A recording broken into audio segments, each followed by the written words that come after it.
Salam sigap dan shalom. Renungan kita pada hari ini, Rabu 28 September 2022, berjudul Pengabdian Samuel. Ayat intinya terdapat di dalam 1 Samuel 2 ayat 26. Tetapi Samuel yang muda itu semakin besar dan semakin disukai, baik di hadapan Tuhan maupun di hadapan manusia. Pena Inspirasi menuliskan yang dimaksud dengan judul renungan kita pagi ini, Pengabdian Samuel, adalah jawaban atas pertanyaan, siapakah yang mau, agar mau datang menghampiri tahta kasih karunia Allah dan mengalami kasih-Nya yang tiada bandingnya itu, adalah sebagai berikut. Pertama, ciri-ciri pengabdian Samuel yang patut dicontoh adalah ia tidak membiarkan dirinya dikuasai oleh pengaruh-pengaruh jahat ataupun contoh-contoh hidup yang keji di sekitarnya, tetapi ia senantiasa melakukan apa yang dikehendaki Allah saja. Sekalipun masa muda Samuel dijalaninya di bait suci yang ditahbiskan kepada perbaktian kepada Allah, ia tidaklah bebas daripada pengaruh-pengaruh jahat ataupun contoh-contoh hidup yang keji. Anak-anak lelaki Eli tidak takut akan Allah ataupun menghormati bapa mereka, tetapi Samuel tidak bersahabat dengan mereka ataupun mengikuti jalannya yang jahat. Usahanya yang senantiasa ialah untuk menjadi apa yang dikehendaki Allah. Kedua, ciri-ciri pengabdian Samuel yang patut dicontoh adalah ia memupuk sifat suka menolong, kesederhanaan dan berbelas kasihan, dan melakukan tindakan kasih yang tidak berpura-pura sejak masa mudanya. Samuel bersifat penolong dan berbelas kasihan, dan tidak pernah ada bapa yang mengasihi anaknya lebih dalam daripada Eli terhadap anak ini.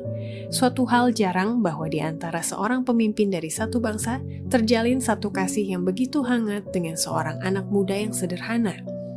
Apabila penderitaan-penderitaan masa tua datang kepada Eli, dan ia dipenuhi oleh kecemasan dan penyesalan oleh tindakan-tindakan penyelewengan anak-anaknya, ia telah berpaling kepada Samuel untuk memperoleh penghiburan. Ketiga, ciri-ciri pengabdian Samuel yang patut dicontoh adalah ia bertanggung jawab atas tugas-tugas yang diberikan kepadanya dan agamanya selalu dibawa ke dalam setiap tugas dalam hidupnya, dan ia selalu memposisikan dirinya sebagai seorang hamba Allah dan pekerjaannya sebagai pekerjaan Allah. Tidaklah biasa bagi orang-orang Lewi memasuki pekerjaan yang khusus itu sebelum berusia 25 tahun, tetapi Samuel telah merupakan satu kekecualian atas peraturan ini. Setiap tahun, tugas-tugas yang lebih penting ditanggungkan kepadanya, dan sementara ia masih merupakan seorang kanak-kanak, sebuah baju efod telah dikenakan kepadanya sebagai satu tanda penyerahan dirinya kepada pekerjaan bait suci. Agamanya dibawa ke dalam setiap tugas dalam hidupnya. Ia menganggap dirinya sebagai seorang hamba Allah dan pekerjaannya sebagai pekerjaan Allah. Keempat, ciri-ciri pengabdian Samuel yang patut dicontoh adalah kita perlu menjadi sebagai modern dan harus selalu mempertahankan dengan setia kejujuran sebagai orang Kristen dan memberikan suatu pengaruh yang kuat di dalam pekerjaan pembaharuan.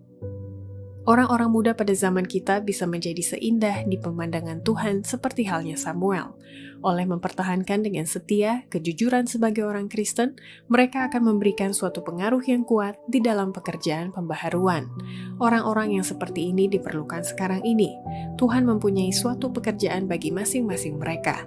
Tidak pernah manusia memperoleh hasil yang lebih besar bagi Allah dan kemanusiaan daripada yang dapat diperoleh pada zaman kita ini oleh mereka yang setia kepada tugas yang telah dipercayakan Allah kepada mereka.